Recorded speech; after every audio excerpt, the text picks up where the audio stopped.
Hello and welcome back to Highlighting Our Heroines. This past weekend was the Grammys, and today we are going to highlight a female composer who won not one, but two Grammys this past weekend.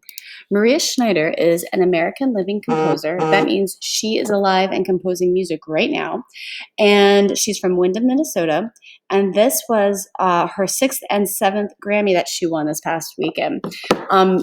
She began studying piano at an early age before later studying with jazz legend Bob Brookmeyer at the Eastman School of Music.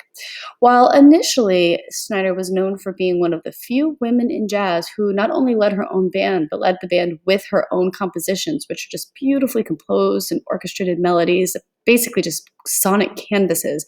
She has recently become a powerful voice in music advocacy and the impact of digital data on music, culture, and privacy, and is deeply concerned about the impact of streaming platforms on working musicians' revenue streams.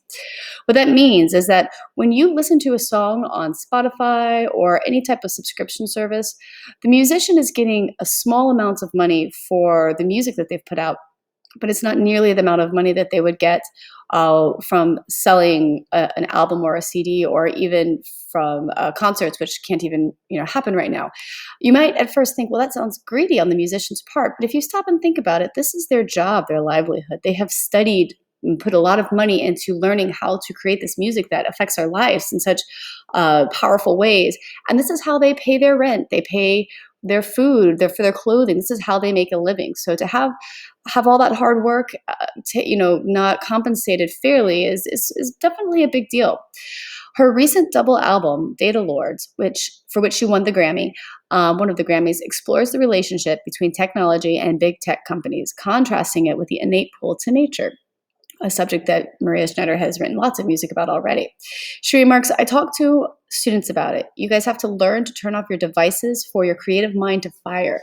You have to allow uncomfortability. You have to allow even boredom to exist. And this is something I think that as a teacher, as well as a musician, we're all experiencing with remote learning, the need to step away and to get outside. While her music is not authorized on YouTube, she did give the world one gift this past Thanksgiving, and that was this long 2-hour streaming compilation of performances and behind-the-scenes footage of music from Data Lords and some of her other pieces. So this is available on her website. We're going to feature Scott Robinson and another piece from the big data side called Sputnik.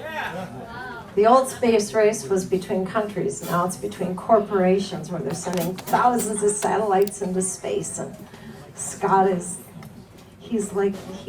there he is with his correct socks on for the mission. So here is Sputnik. Sputnik is the other Grammy, is the song that she won her second Grammy for this past weekend. And this is at a jazz club that unfortunately closed because of COVID. They played every Thanksgiving up until this past Thanksgiving. So this video in its complete version is available on her website and on our playlist.